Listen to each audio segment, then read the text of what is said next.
Hi everyone, and welcome back to the Pineapple Chicken blog, where I cover all things positivity, culture and lifestyle. So this week's vlog will be interrupting my Singapore content because I want to talk about the Lunar New Year and all the good foods that you can eat in London to celebrate. I've been trying to organise a New Year's Eve dinner and New Year's Day dinner with my family, and I've noticed that actually a lot of the restaurants in London are being booked up. So a top tip for you is if you really want to celebrate the Lunar New Year, I advise you to book sooner than later.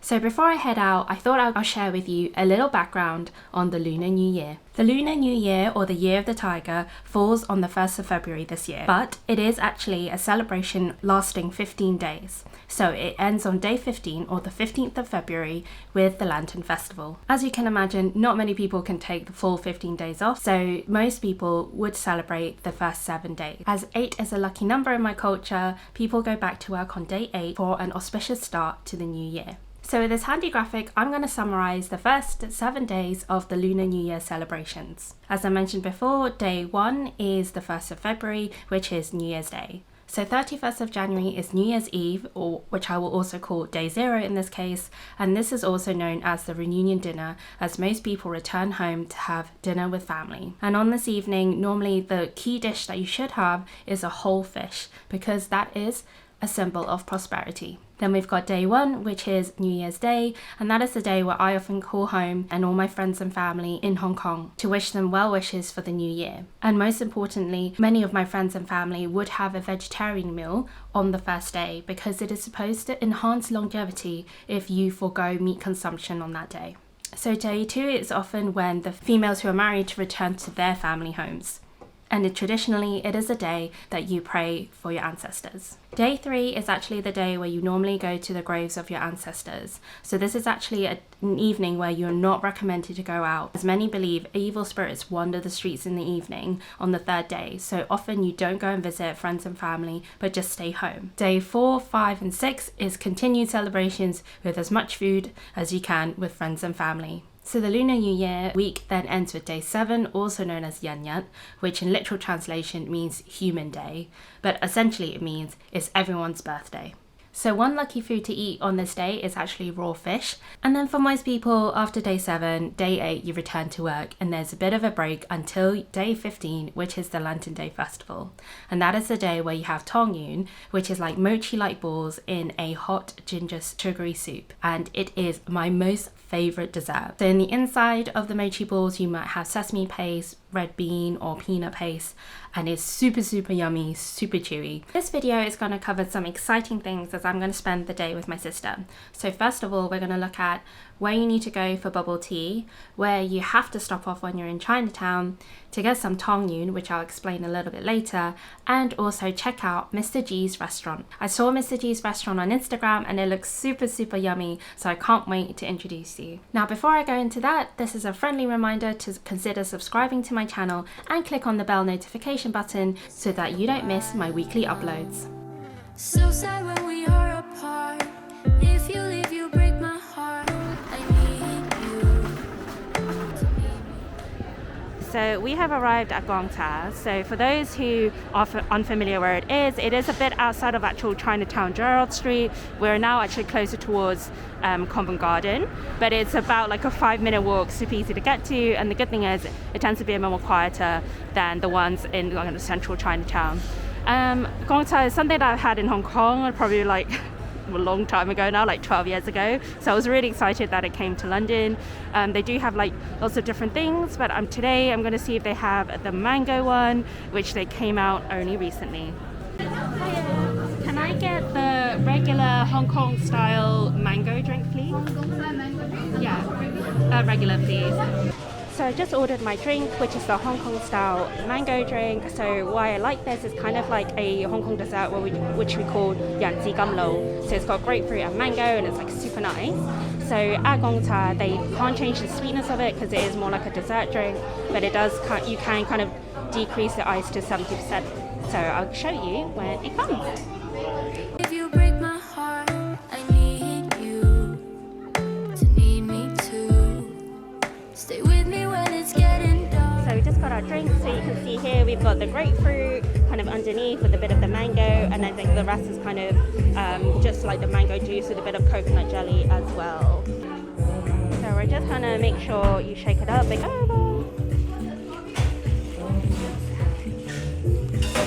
friend tried this first, and that's why I'm getting it this time around. But let's see if this is good as I remember.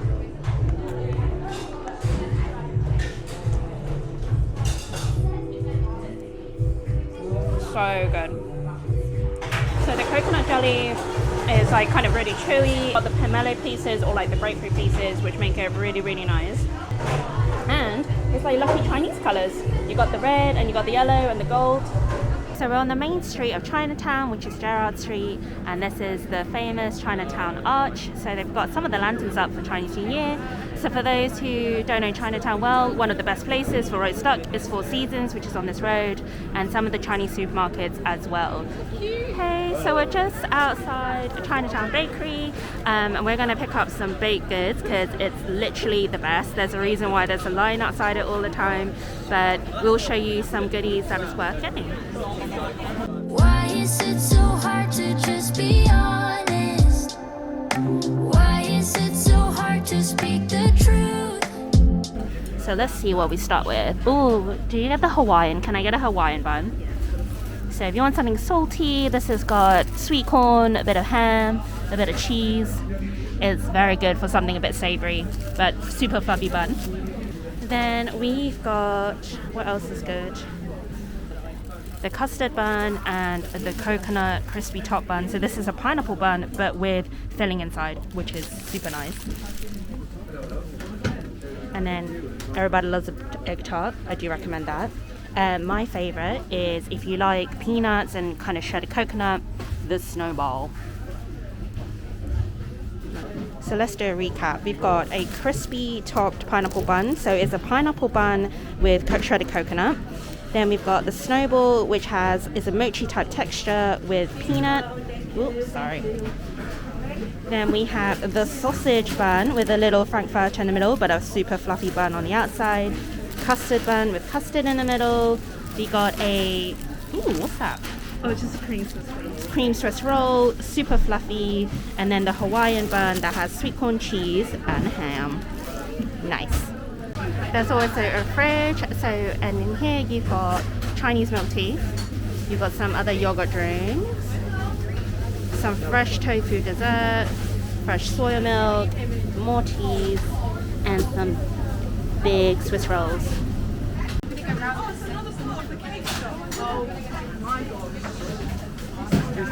Okay, so when you go into Chinese bakery, a tip for you is definitely get a tray, get a little clip to get the buns. But also very importantly is be prepared for queues. There are a lot of queues, and when you get to the counter, they'll ask you whether you need a bag or not and whether you want to pay by credit card. Expect very Asian mum vibes, in a sense that very good and efficient service, but not the most friendly service. But you know what? The breads are so good that it doesn't really matter. Another important tip is when you go to the Chinese bakery, enter on the left entrance, not the right. Don't be that annoying person that's going on the wrong side of the queue. No, you're going to get evils. You're going to get evils. And also, another tip I forgot to say, no American Express, but you can pay by MasterCard, Visa, etc., and of course, cash. Okay, so the final stop for the tour today will be Mr. G restaurant. So they did a pop-up in the summer, and then now they have their own restaurant on Old Compton Road. So for those who don't know, this is the street parallel and also known as Soho, and it is Pop in Old Compton Street. So let's try and find the restaurant and get to our booking. How cute is the shop face of Mr. G? So it looks really nice and intimate inside, so I can't wait to get in.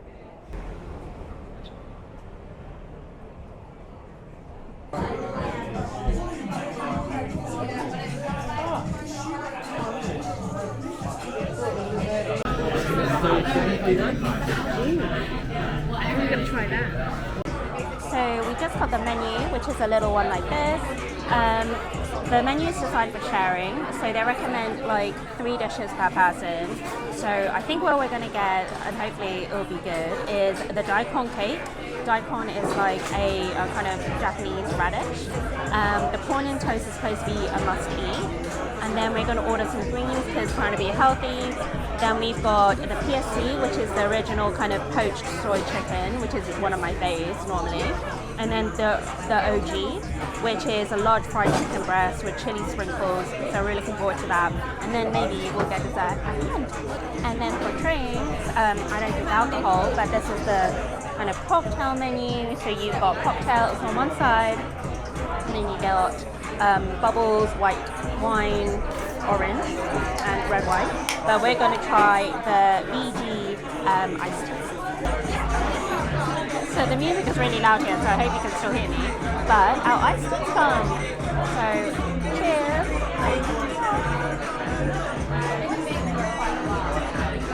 Oh, it's very diluted to be fair. It is a bit fizzy, so that's quite nice. And then I'm trying to figure out what tea it is.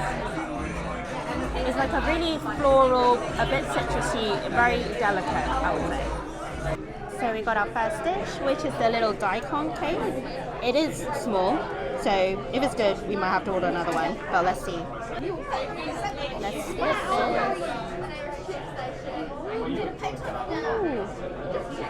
So it's got sesame on the top. It seems to have a kind of like a caramelized kind of outer bit, and then you can see like the shredded daikon in the middle. Let's see if this is good. Oh, it's like quite solid in that sense. It's got like a crunchy outer layer, so you get the initial crunch, I think, or the sesame as well. I think the soy sauce is a little bit more salty than I would have liked. And the daikon is a bit more mushy rather than like what you get in dim sum, which is kind of, you get that more shreddedness, kind of that really juiciness from the daikon.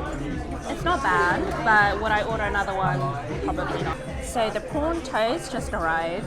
I'm trying to figure out whether what, I think it's like cheese on top, and then it is a chunky bit of toast. I'm just going to lift it up to show you. You can see it's like really crispy. I'm looking forward to this. Oh, good.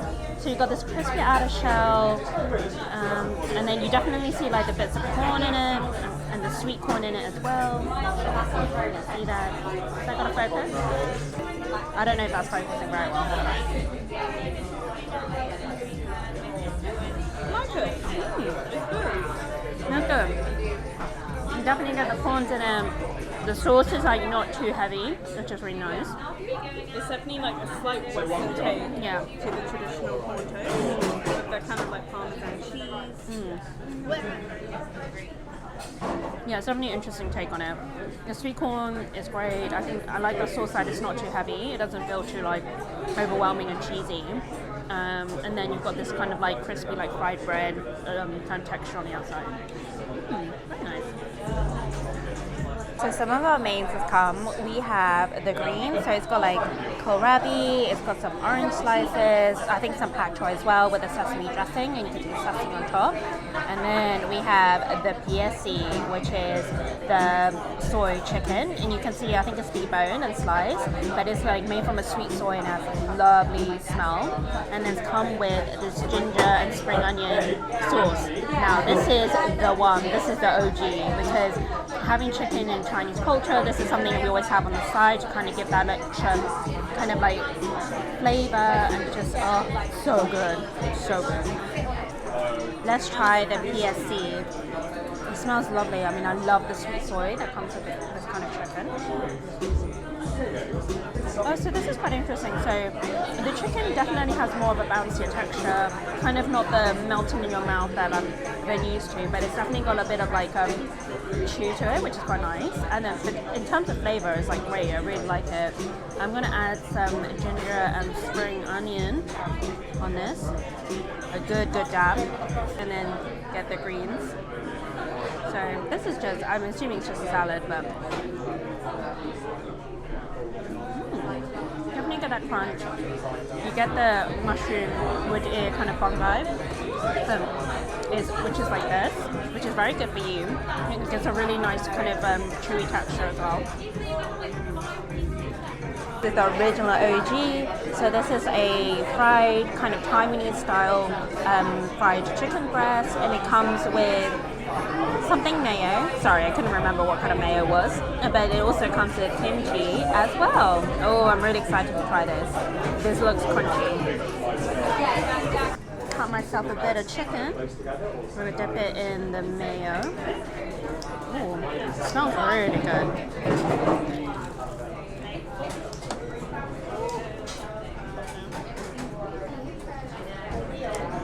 Oh, so the chicken is like not dry, which is great. It's super, super crunchy. And I think the mayo is like a lemon mayo, so it kind of is quite nice to cut through the kind of, it's not oily actually, the chicken, but like cut through some of the oil of the fried chicken, which is great. I'm going to try a bit of the kimchi. The sesame oil. That's really good too. Kind of more like pickly, it's got a little bit more sour taste to it, which is quite nice. So yeah, no, really, really good. I really recommend it. So the bill just came. So we just go through the menu. We got 1 greens, 2 iced teas, 1 PSC, 1 Daikon cake, 1 prawn and toast, and 1 OG, and that's come to £66 and 38 pence. So we just finished Mr. G. The vibe in the restaurant is super awesome. You could definitely feel like it's kind of like a more of a bar vibe, but like small eats, which is great. In terms of if you do go and visit, the best dishes is definitely the OG, which is like the fried chicken breast. I think it was really nice that it came with the salad as well. I think that was a good order. What else was there? That's really good. Oh, the prawn and toast as well. So those are the 3 main items I would really recommend if you go and visit. And I forgot that Mr. G is not our last place because we need to go to the Chinese supermarket to get some tong yuen. So tong yuen, just as a reminder, are little mochi balls. Inside normally is filled with like sesame, red bean, or peanut, and we have that with a ginger sweet soup on the day of the Lantern Festival, which is the 15th. So we're going to go to the Chinese supermarket, I'll do a little browse, and then get the dessert.